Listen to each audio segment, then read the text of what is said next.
2023 मध्ये शिक्षक भरतीचे सूतोवाच केले आहे, तरी आज मितीपर्यंत एकाही उमेदवाराला नियुक्ती मिळाली नाही।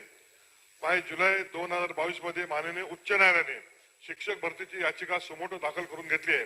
तदनंतर राज्य शासनाने शिक्षक भरतीसाठी हालचाल सुरू केली आहे। त्यानुसार राज्य शासनाने शिक्षक भरतीचा रोड मॅप उच्च न्यायालयात सादर केला होता। या रोड मॅप नुसार गत वर्षीचे दुसरे सत्र होण्यापूर्वीच शिक्षक भरती करणे गरजेचे होते, परंतु सदर रोड मॅपची अंमलबजावणी करण्यात शासनास अपयश आले आहे। त्यामुळे शासनाने दुसरा रोड मॅप तयार करून 5 जून 2023 पूर्वी शिक्षक भरती करण्याची ग्वाही देण्यात आली होती।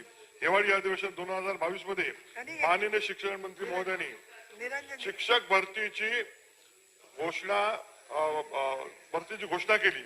त्या अनुषंगाने 5 जानेवारी 2023 मध्ये शिक्षक भरतीसाठी अभियोग्यता परीक्षा घोषित केली होती।